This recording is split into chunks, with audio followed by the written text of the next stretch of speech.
Hello, everyone. Good afternoon, and thank you for joining us today for the 11th edition of the Aluko Oyebode's Insider Series. My name is Adeyemi Ayeku. I'm an associate in Aluko Oyebode's Banking and Finance and Startup Practice teams, and I will be your host for today. Just before we proceed, I'd like to give a brief introduction about Aluko Oyebode, as well as the Insiders Series. Aluko Oyebode is a leading and full-service law firm dedicated to the provision of timely and solution-driven legal services to its wide range of clients. The Insider Series is a program that was birthed by the firm's startup practice team, which aims to drive insightful conversation on contemporary issues affecting the startup ecosystem in Africa. We achieved this aim by spotlighting key stakeholders in the industry, such as our guest today, who are able to contribute to these conversations and share their insights on these issues. Today's edition promises to achieve this aim, as we'll be considering an important topic affecting the startup ecosystem, which is building for SMEs, leveraging digital innovation to drive growth for small businesses. If you're a founder or you're looking to become one and looking for ways to use digital innovation to drive your business, this is the webinar for you. Our guest for this edition is an August guest, and what a coincidence that this is happening in the month of August. She's none other but the admirable Solape Akinpelu. Solape Akinpelu is a highly accomplished business leader and gender finance expert. She serves as the Chief Executive Officer and co-founder of HerVest, a fintech company that provides inclusive finance to African women through goal-oriented savings, impact investing, and credit options for smallholder women farmers and women-led SMEs. With over 30,000 members, HerVest is dedicated to improving women's life through financial access and services. Solape serves as the global co-chair of marketing for the Women in Tech Global Movement and as the country manager for Nigeria. She is also the chairman of technology at the Nigerian British Chamber of Commerce, promoting technology, trade, and investment between Nigeria and Britain. In addition, she's a member of the Presidential High-Level Advisory Committee to the President of Nigeria on Women's Economic Empowerment and Gender. Solape is a certified financial education instructor and a member of the Personal Finance Speakers Association, United States of America, and the Chartered Institute of Marketing. She has background in financial marketing, having previously served as the head of marketing at Meristem, a leading investment and wealth management conglomerate in Nigeria. Solape is the author of the best-selling book, Stripped, An African Woman's Guide to Building Generational Wealth. Ladies and gentlemen, join me as I welcome Solape Akinpelu. Hi, Solape. It's nice to meet you, and thank you so much for accepting our invitation today. Hello, Adeyemi. Thank you so much for having me. It's a pleasure being here. Hello, everyone. Thank you for joining us. Thank you so much. Thank you, Solape. Yeah, just to intimate our audience before we continue fully, that we like this to be an interactive section, and we like this to be engaging as well. So we'd encourage you to type any question you may have on the Q&A chat box on your screen. And I'm sure our guest today will be more than happy to address your questions. And peradventure, we are not able to because of time constraints, rest assured that we will definitely get in touch with you through our social media platforms. So just be on the lookout for that. So moving on to today's conversation, thank you once again, Solape, for joining us. Before we proceed to the core of our conversation today, we'd just like to know more about you. And of course, personally, I did some, in quotes, background check about you, and I found some interesting things that you have done and which you do, particularly your advocacy for gender finance for women. So just like to hear directly from you. In one of your recommendations on LinkedIn, you were described as someone who is employeepreneur and as someone who seeks to elevate any team she finds herself in. In your opinion, why is it important for employees to have entrepreneurial skills? And how important do you think team spirit is to the success of any organization? Thank you so much, Adeyemi, and greetings to the entire Aluko Oyebode team. It's a pleasure being here, and I mean that so genuinely. When a lawyer does background checks on you, it gives you the details, right? So I'm wondering now, like, hope I don't have any debt on my name. Nah. But thank you for that. Thank you for the question. It is one that we need to amplify more about being an entrepreneur, because these days, yes, entrepreneurship is beautiful. But there's this fixation on it, yes, which we actually need for people who can actually or innately and also from experience can really push the entrepreneurial work. But I always say that to be a successful entrepreneur, and this is, me rephrasing your question, it's important, being an employeepreneur. And being an employeepreneur itself is the goal, because you realize that even when you become an entrepreneur, you need those skills to survive as an entrepreneur. So if you eventually become an entrepreneur, if you had been an employeepreneur before, it helps. And if you stay as an employee, right, it also helps accelerate your growth as well. And so what does that mean, being an employeepreneur or an intrapreneur? It's basically, from my experience, I would say it's basically taking ownership of your role and going beyond that same role. So instances would be, of course, we understand structures. We understand that you, Adeyemi, you are probably in a unit now, and then, it's your specialty, and that's fine. But even in that same unit, I won't be surprised there will be some units, and then maybe there are some briefs that, just spent or momentarily stays on your desk, right? But being an entrepreneur makes you not just own that role or own your task at the particular time you get that brief, but ensure that you see to its entire execution. It's that simple, and it is driven by a strive for excellence, and I would also say being self-driven. Okay.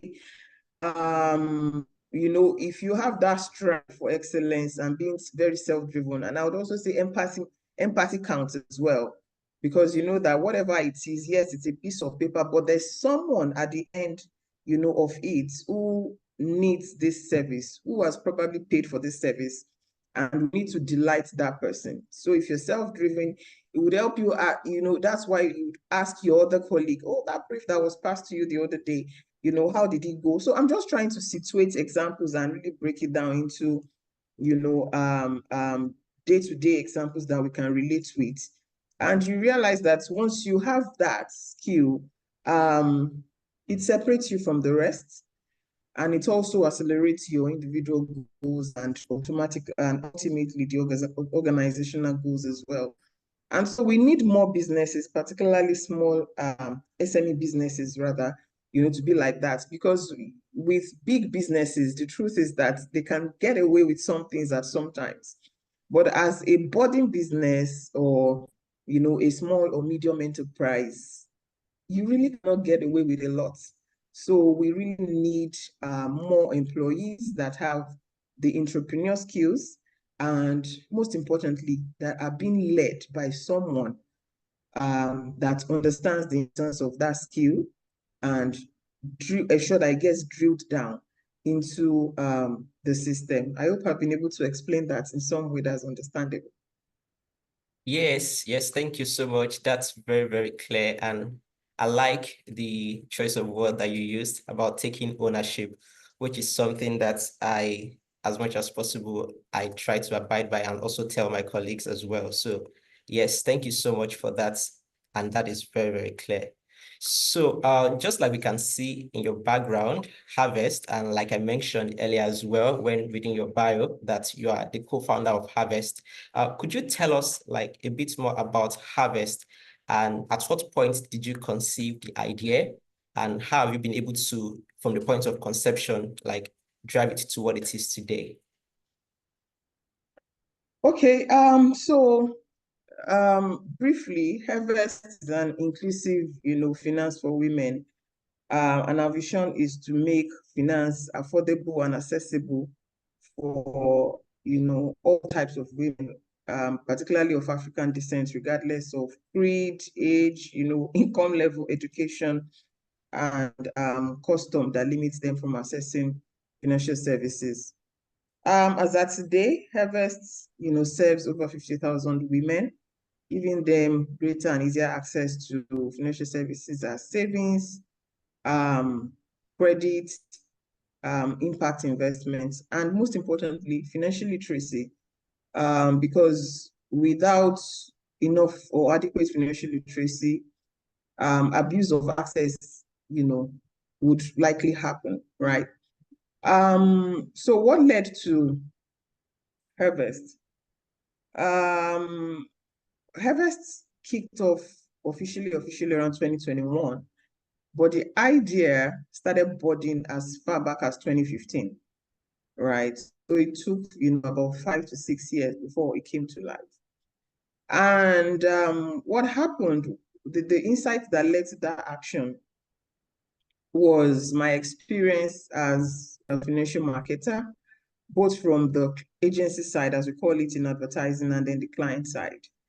I realized quickly, when we get briefs and then you have to do some research there, in-depth or desk research, realize that even the simplest level of financial services, financial transaction, which is like banking, right? I mean, they save your money, it isn't like wealth management, it isn't like trust services or insurance or pension.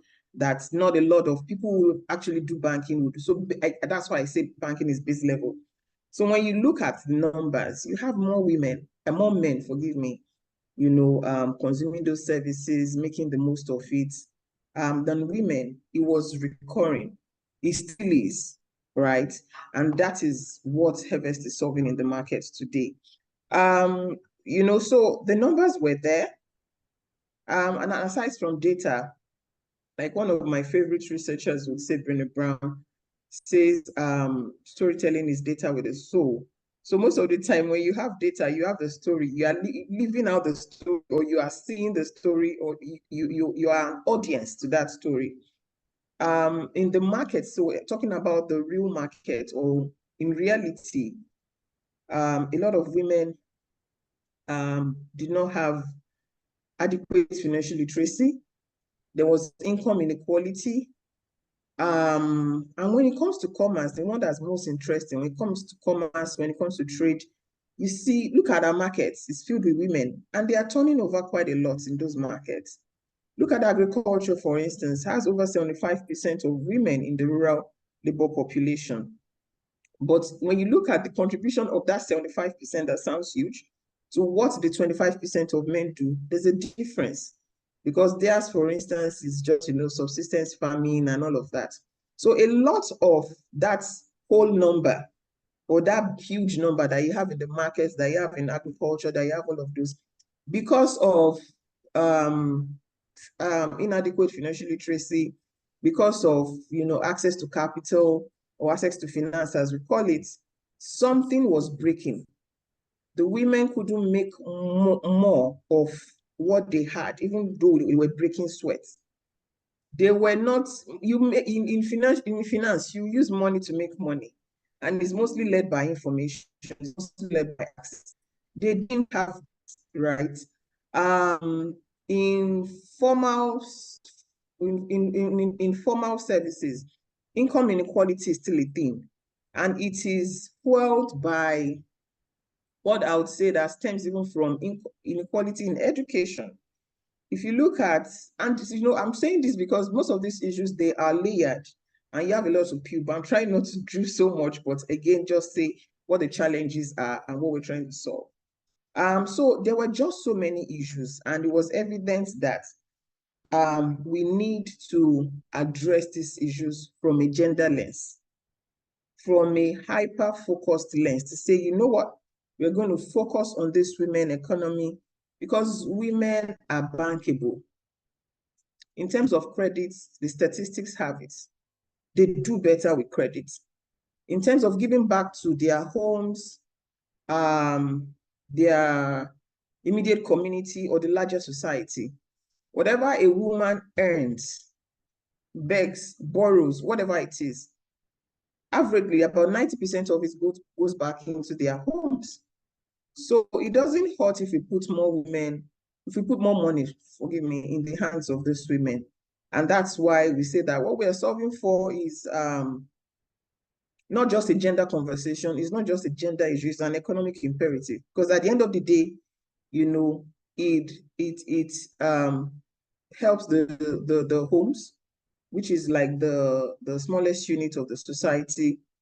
And it has both male, female content right there, right? And it helps even our markets and our economic strength as well. So as of today, HerVest is focused on giving women easier access to credit, to savings, and then to impact investments, from Lagos to Kuru in Jos, from the modern woman to the last mile woman. And that's why we say we are not leaving any woman behind.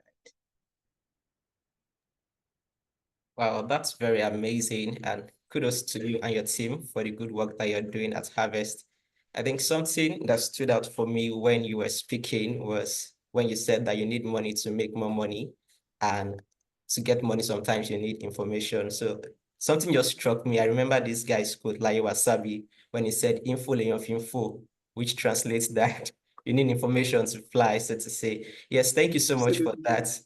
So just flowing directly from this last question, still about your bio, like I stated earlier, you're the author of this best-selling book, Stripped, An African Woman's Guide to Building Generational Wealth. Of course, I know the book is addressed to women, but I have read it, but I'd just like you to speak to us about it. Like, what was the inspiration behind the book, and why is it important, to emphasize the need for women to build generational wealth? Well, you see, I never set out to, author a book. I felt that's what, like we say in local parlance, nets or efikos, that's what they do. And I thought, I'm more of a businesswoman.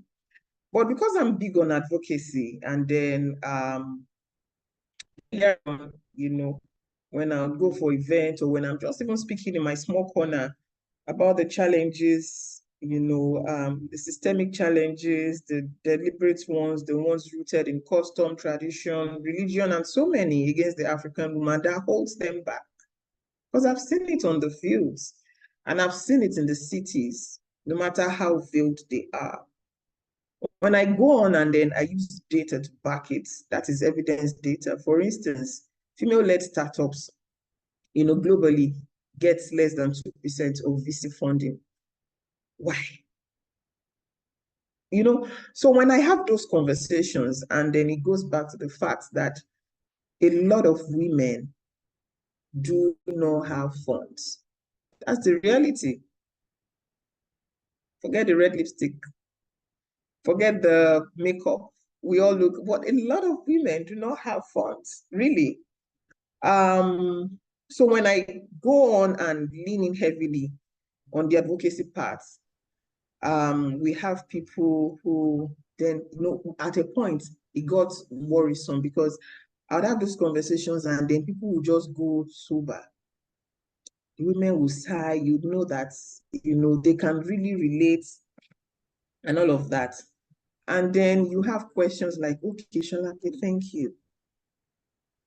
That sounds like my story. So how then do I, participate more actively in my own financial life? How then do I make money? How then do I create wealth? How then do I even teach my children? How then do I preserve the wealth? How do I grow it? How do I transfer it to the next generation? I didn't realize that would require like months and months of teaching, of intense courses, and that was what led into writing that book. Took about 3 years, and what it focuses on is even our history, because they say that if you do not know who you are, it's likely that you just land nowhere because you do not know your source. African women are strong. African women are not for aids or for grants or for handouts alone, right? So the book focused on our history and then on how to create wealth, how to preserve or grow that wealth, and most importantly, how to transfer it. And that's why it talks about creating generational wealth. It's a book that I learned a lot while writing, and I must say that I'm still reading my own book and taking lessons from it. Because as you can see, I'm not a wealthy woman yet myself, but we are in the process. We are in the process, of creating that. So that's why, and a lot of people have read the book, even non-Africans, men, and they say, you know what, this is a very relatable book, and every woman, should have that. Most importantly, every woman should act, on the lessons in the book. Amazing. Thank you so much for that. And just to encourage our audience out there that you should try as much as possible to get a copy of this book. And I'm sure it's going to be extremely beneficial to you. So thank you, Solape. That this, like, I've given us like a bit of more background about you. So we just proceed to the main conversation for today. And just to tell our audience that are just joining us that this is still the Insider series, and we're having like a wonderful conversation with our amiable guest, Solape Akinpelu, who is the founder of HerVest. And today's session focuses on the use of digital innovation to drive growth for small businesses in Africa. So, Sholakwe, one observation that we have in the African tech ecosystem is the fact that there's a lot of focus on payment system and digital lending. You see, a lot of companies come to mind in this regard, Flutterwave, PayPal, and the likes. In your opinion, do you think like the tech ecosystem is doing enough to build products that are particularly targeted at SMEs? This is interesting conversation because this time tomorrow I'll be moderating a session with Dr. John Ombaro of System Specs, who started System Specs about 30 years ago. When it was like we say, wasn't really appealing, right? Choose my words carefully.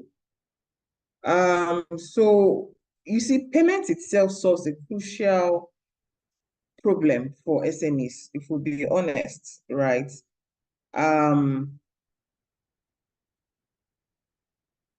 However, can we have more interventions, around SMEs, particularly financial ones? For instance, easier access to, funds. Aside from that, affordable funds.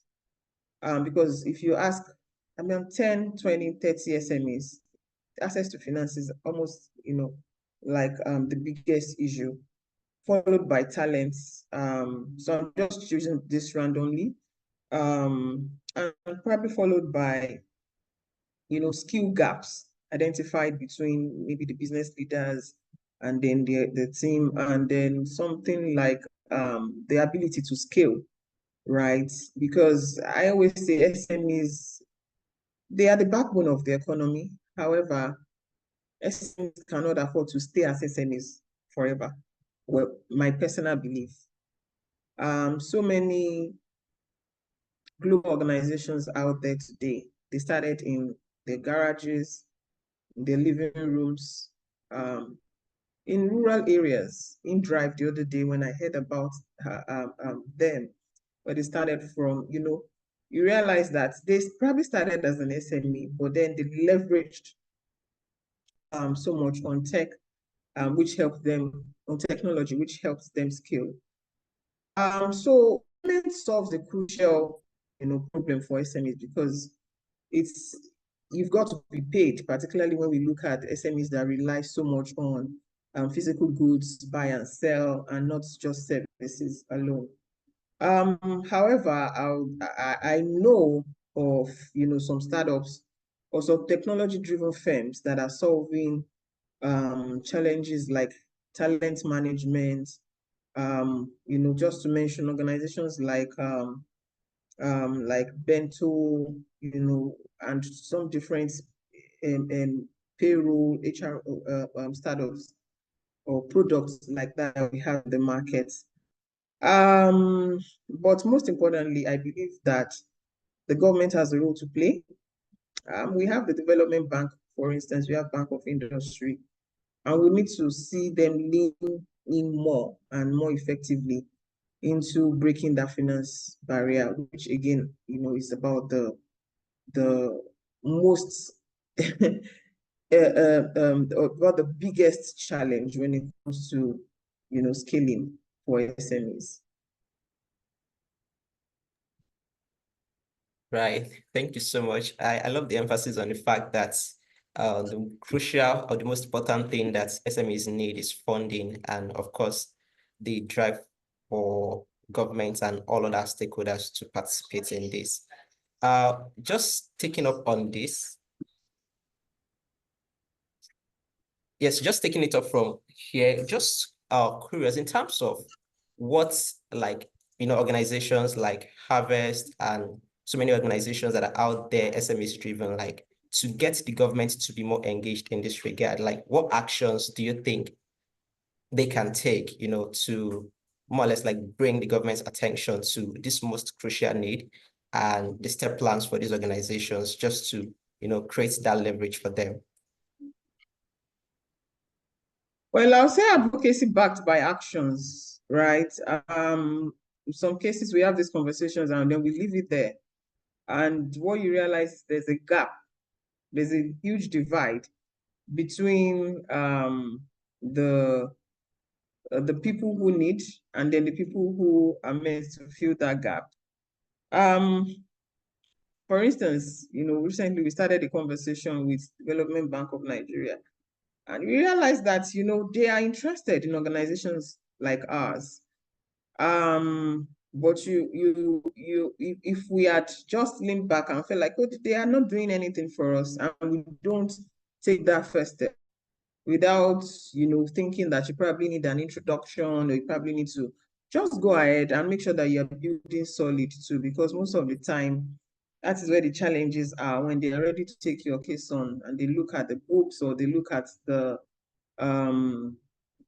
board, the structures and all of that, and they are unable to take those further. So I'll just say that like we say, a closed mouth is a closed destiny, and this is not just for on a personal level as well. It also goes for organizations, it goes for SMEs. Let's reach out for all the help that we can.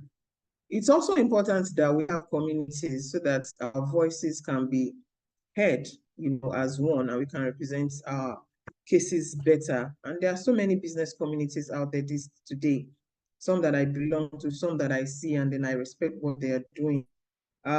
So, having a common voice or a one voice also helps. And I believe, particularly with the new governance and ministries being set up and all of that, I hope to see greater and more effective and measurable, that's important, measurable, interventions for SMEs.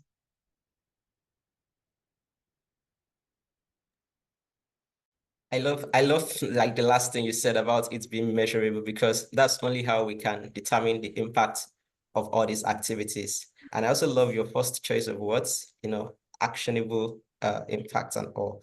Thank you so much. So just bringing the conversation particularly to digital innovation, right? And as someone who has built a product, which is HerVest, can you walk us through like some of the challenges you faced in trying to create awareness, particularly for your products? And generally, like, are there barriers to the development and adoption of digital innovation for small businesses other than the financial aspects, which we already spoke about? Digital innovation for digital transformation can be expensive, both monetarily and in terms of driving its effectiveness in systems, right?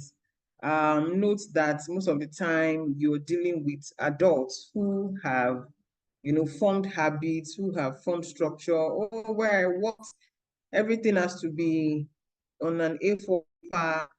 Where I worked, things were not this complicated, even though your digital transformation is trying to simplify things, they are not in it just because of that adoption challenge or adoption barrier earlier on. However, organizations will be doing themselves a disservice. They do not, adopt digital innovation quickly and drive same in their systems, because first, it reduces your cost of operations on the long term.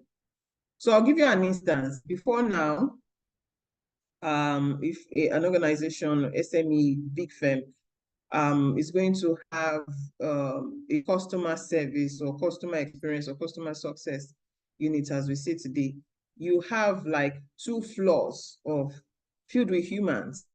And then they say, oh, those ones are attending to customers who call in from the northern part. Those ones are attending to clients from a particular social media, maybe Instagram. Like you have, and that increases your cost of that service in terms of people, in terms of the tools they are using. But these days, with just some softwares that you can plug in, it centralizes and pulls all your, inquiries, all links from email, your social media, and all of that in one place.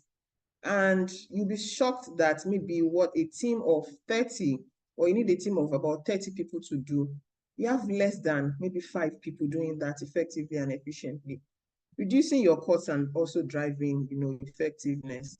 Also, you need to enter markets or test, new products, for instance. You have, softwares that enable that with team building, especially these that a lot of organizations are adopting offsite or hybrid, form of work. So driving digital transformation through systems, through organizations, might seem expensive initially, like I said, time-wise and monetarily, but on a long term, it is important that organizations, adopt such. Till date, HerVest has less than, for our full-time staff, we are just, full-time staff is less than 15 or so, right? And you can imagine the amount of work that across the nation, and that includes even other staff members that are even outside HQ in Lagos. But with adoption of, technology softwares, productivity softwares, it helps us work very effectively across board. Interesting. That's very, very insightful. I think something that struck me is the fact that you highlighted the fact that, of course, it can be challenging in terms of the cost involved in adopting these things, but at the end of the day, there's always like something to benefit from it. And I think it's just something that is true with life generally, that for everything you win, there's always something you lose. So it's just to ensure that what you gain is much more than what you've lost. But thank you for that. Still on this Still on this point, and particularly on the challenges with adopting digital innovation. So we've seen like some big corporations struggle to survive and some even thrive, like in the midst of all these peculiar challenges that Nigeria as a country face, particularly in utilizing technology and conducting businesses here. You know, we can't start mentioning all these issues like power outage, the current fuel scarcity, just in case you even try to maybe get a big generator or like all these powering machines, you still need diesel or petrol to fuel them, but all the scarcity is here and there. So, particularly for SMEs, right? What do you think that they can learn from these big corporations and entities that have continued to weather the storm, notwithstanding these challenges, and some that even continue to thrive? Well, I'll say, I think the commonest and most obvious answer is tenacity. The other day I was looking at a report that reported, startups that are closed, over the last 3 years or so, and they reported about over 54 of those in is it West Africa or Africa? And if you look at the data challenges that we have, it might be twice that number. So I'll say tenacity. It's been really challenging, trust me. You mentioned some of those. Cost of power had gone up in a way that you're tired of calculating the increase in percentage. These days, finding even the right talent is so hard. It's like looking for a pin in a haystack because of the issue of brain drain that we have. And so when you do a long, tedious search and eventually find, talents, the cost is high because they know, expectedly the value they're bringing on. And so everything has shot up the cost of running a business. However, they say necessity is the mother of invention. What this has done for most businesses is to, seek brighter legal and other ways to add values to the business, to build other chains of income, right? Even around their businesses. Otherwise, it's just imminent that more businesses, would go down. I would also say that we should seek help. Entrepreneurs, SME builders, excuse me, we are not robots. We should isolate less. Most of the time, even just within the business communities I belong to, or even amongst, friends, we just decide to hang out and that our problems are not far or different from each other. They are quite similar. And there's a way that just lifts the burden off your shoulder or removes that thing, around your neck. So you don't feel like, oh, it's just about you or you are truly drowning without help. So we are humans, let's reach out more to ourselves and, where we can, get mentors, get sponsors, like they say sponsors are the people that actually get you into, the door, to like open doors and leave the door open for you. Mentors are people that you can gain a lot from their experiences and the wealth of experiences they've created over the years, particularly from a practical standpoint. I'll just say that what we can do, they seem unlimited, and at the same time they seem limited too, because you probably try so much and you ask yourself, there's just so much that you can do. But again, that staying power is important. And trust me, a lot of people are watching. Tell yourself it's a long-term play. And if push comes to shove, right, do not be afraid of taking a break. I see a lot of entrepreneurs, I see a lot of business builders these days taking gap years and saying, you know what, I'm just going to put the business, on cruise mode for now, and I'm taking a year, I'm taking 18 months just to see if I really want to do this, or just to step back a little and have a better eye view and then come back right into it. It doesn't hurt. I mean, egos don't run businesses, sane minds run businesses. So we've got to protect our minds as well. It's really important. Oh, interesting perspectives, and you've actually really shared some thought-provoking, tips, particularly that I believe most of our audience would definitely utilize in case like they're facing these challenges. And I think something that you said that is particularly important for me is the need for like a community, sometimes hanging out with friends, discovering that you have similar issues and rubbing minds together can really provide lasting solutions. And, that thing they say about what you are going to Sokoto to look for is just right beside you. Yes, so just to encourage people to, of course, not just keep things to themselves and speak out about some of these challenges, because the solution will just be right next to you. So just one particular question that is targeted particularly to SMEs that seek to, leverage on digital innovation. So in your opinion and from your experience, like what are the emerging like digital trends that SMEs should keep their eyes on and they should also adopt, in order to scale and grow? Yeah, well, I know that there's a big force on artificial intelligence now. So by default, I'll say yes, artificial intelligence is good, but it's even most importantly in the application of that. And we shouldn't misconstrue artificial intelligence to what we've got to build by ourselves or have to be a big bang. It's just mostly about buying into, products that have what's the word now? Built around artificial intelligence and see how we can, better.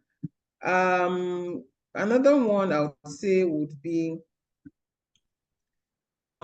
driving productivity, to say, okay, what are the tools that can help us drive productivity?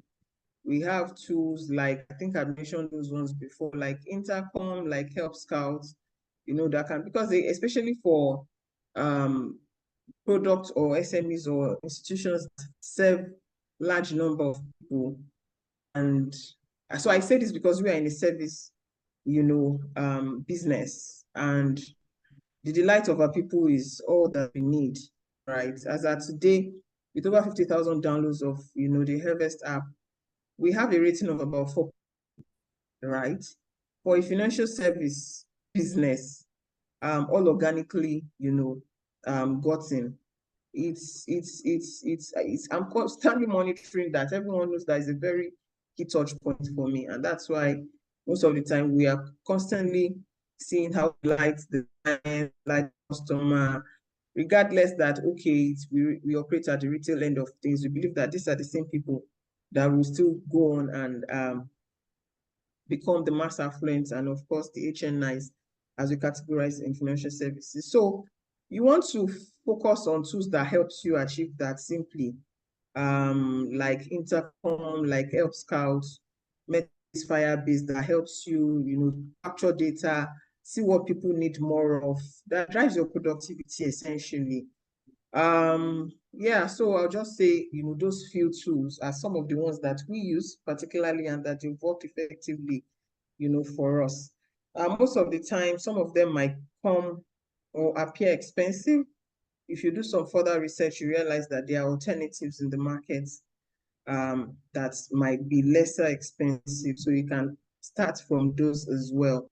But it isn't a one size fits all. You have to consider, your are you service based, are you product based? What then do you need to really adopt? And you adopt what most of the time I always say that decreases your costs and increases efficiency for you. Thank you so much, Solape, for sharing this some of these tools. And I believe like the hints have been noted. And just to quickly point to our audience that in case you have any question, please don't forget to put in your question in the Q&A chat box, and we'll be happy to take them Before we proceed, although this question is similar to what you just answered, this person asked, that's from, apologies if I can pronounce this, Oviche. Person is seeking to understand how to leverage digital innovation for SME growth. And I believe you've already touched based on this answer. So, yes, so we just proceed with this conversation. So, today's world is very fast-paced, and there's this quote by someone that I really, really love. I said, like, in a fast-paced world, the learned, like those that continue to learn things, they are the ones that basically will inherit the world. And those that refuse to learn, to innovate, they will find themselves equipped to deal with a world that has long moved on. And that is like our current reality today. Like, the innovations of last year are already like archaic. So bearing this in mind, particularly for SMEs, how can they stay ahead of the curve and continuously innovate, in this rapidly changing digital landscape, just so they maintain their relevance? Yeah, I would say first off, it lies in data. Numbers don't lie, especially when those numbers are gotten correctly. We should do more of data mining and then riding on the insights we get from those data. That being said, Ford founder Henry Ford, said that if they had asked people of that time, what they needed or what they wanted, they would have just said faster horses, because again, that was the mode of transportation, horses. But then, they stepped out and decided to make the first vehicle.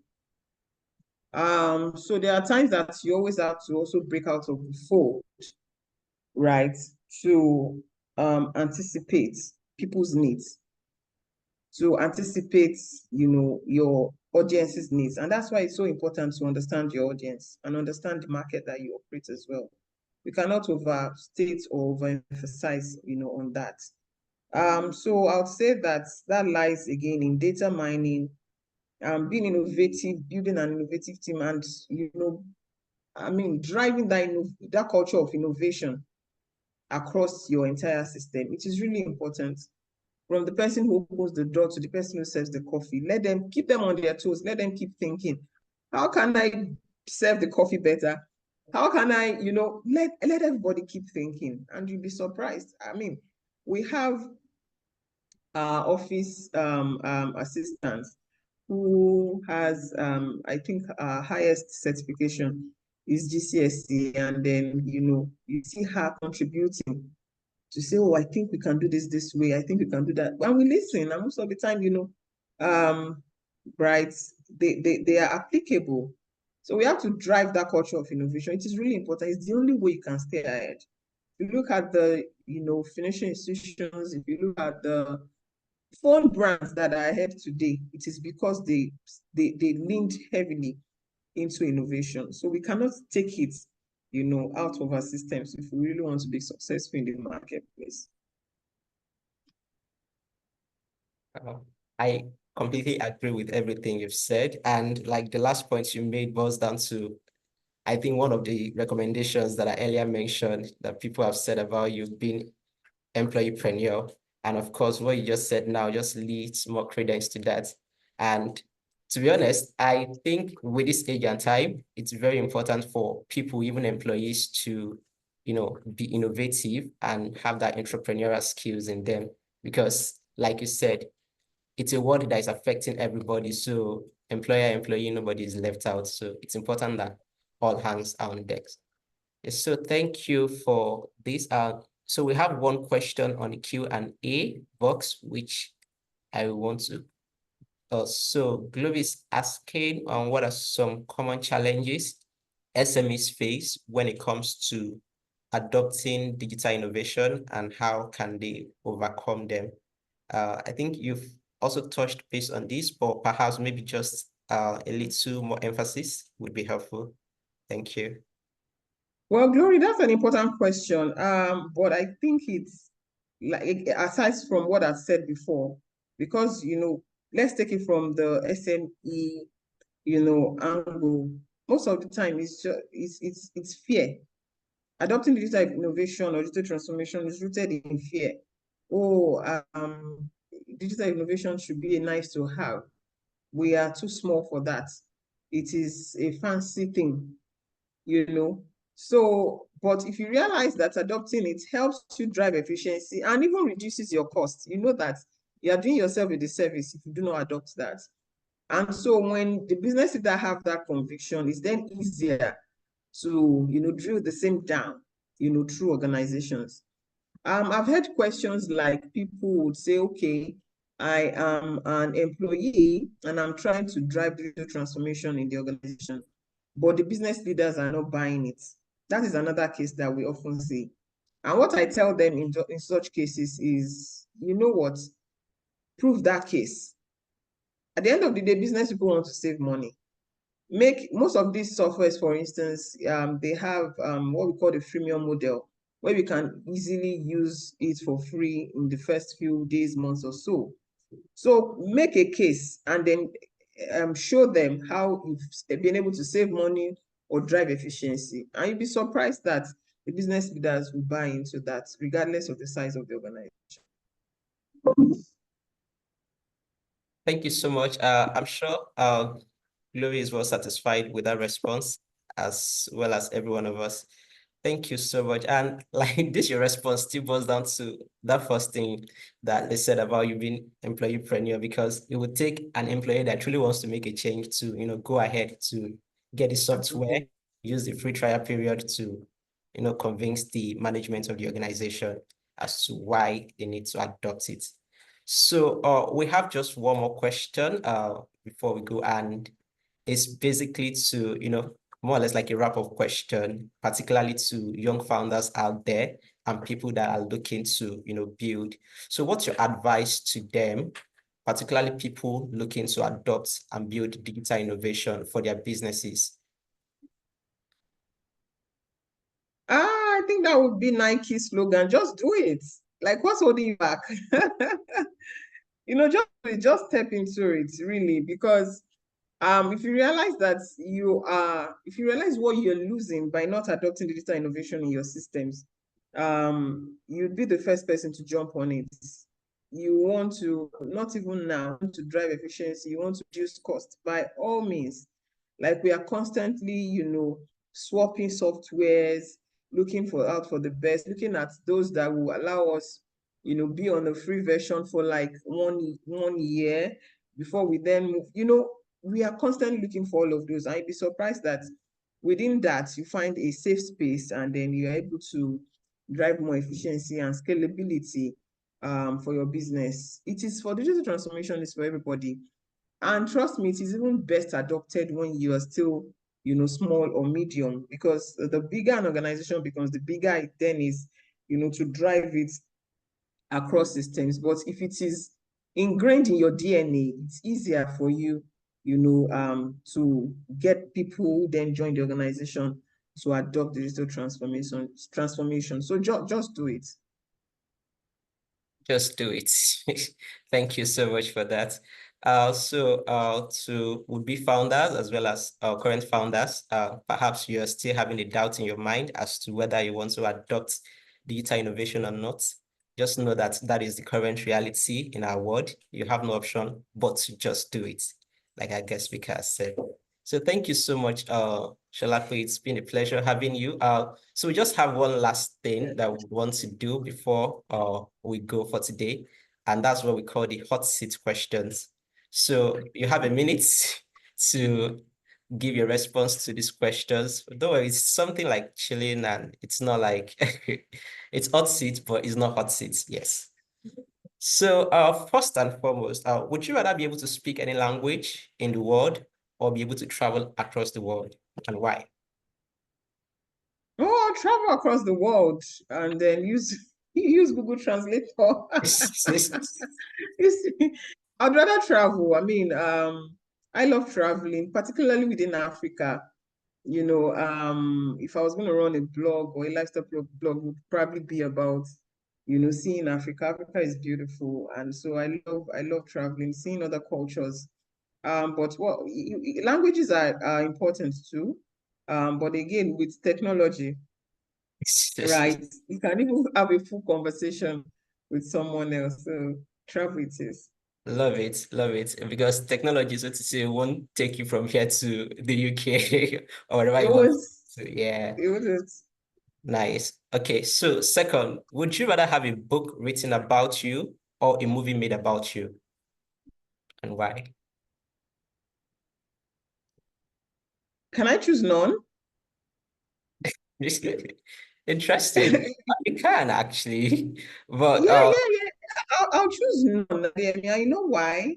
okay, Writing about me or making a movie about me, I want to be the author of my own book, and I want to write the movie myself. I mean, when people write your stories, they are likely to be gaps. They write it from their own perspectives. I'm one person who likes to really control my own narrative about myself. So I'd rather, write the book myself or write the movie. But then if I now have to choose one, I love books. I think it will be a book then. and that's amazing because my next question is like flowing from this response, but of course, I would assume, like you said, since you're writing, you prefer to write a book by yourself, so you most likely would do that. I'll be looking forward to that. So, lastly, what song is currently on rotation in your library? Mm, I think there's something about Timi Dakolo recently, so I've been really listening to him. Right. I love Nigerian music. And I think that nothing before forgotten, I'm Right, vibing to that at the moment. Yeah. right. Thank you. Just on a lighter note, would perhaps if you had said Ozeba by Rema would have been But that's really interesting. And thank you so much. So just before you go, please, there's one question that someone just asked on the Q&A chat box that we just like you to touch base on quickly. So the person that's from Usaini Usman said, what are the reasons for the breakdown of SME businesses in Nigeria? Well, Sami, I think is more about finance. Um, then I'll also say that in some cases, poor market fit, right? We've had cases where we are humans. We get high on our own cool age at sometimes, and then we are creating products or services that are not exactly scalable or fit for the market or fit for the time. And we need to be honest with ourselves in such situations. So yeah, poor market fits are some of them. And that's why it's an SME. You are starting and then it doesn't work, and then you have to go back and restart. And then a lot of founders who have built really huge, big, successful organizations will tell you their failure stories, how they started this and failed, how they started that and it failed. And doesn't mean that they are failures, because again, they eventually learned a lot and then went on to build unicorns and big thriving businesses. So poor market fit is a thing. Lack of finance or poor access to finance is also critical, because no matter how much we say that, oh, everything right on money, running a business successfully actually needs money. It does. It does. Right. So I think those two, are some of the top two challenges that I've seen. Wow. Thank you so much for providing detailed response to this question. And generally, thank you so much for honoring our invitation today. Personally, I've enjoyed this session, and I'm very sure our audience feels the same. So just one last thing, well, before we round it off totally. So how can our audience connect with you, your Instagram, Twitter, LinkedIn handle? Someone has also asked the question on the Q&A box. Okay, it's Solape Akinpelu, Solape without an H, Solepe, and Akinpelu, Akinpelu. I think I'm most active on LinkedIn. I tend to LinkedIn box regularly. Yeah. So please feel free to reach out. Let's connect. Let's build, let's create magic. Right. Thank you so much, Solape, and thank you so much, our audience, for tuning in today. This is where we draw the curtain. Wishing you all an amazing and a lovely day. Thank you all. Thank you so much, Adeyemi. Thanks, everyone. Thank Bye. you. Bye.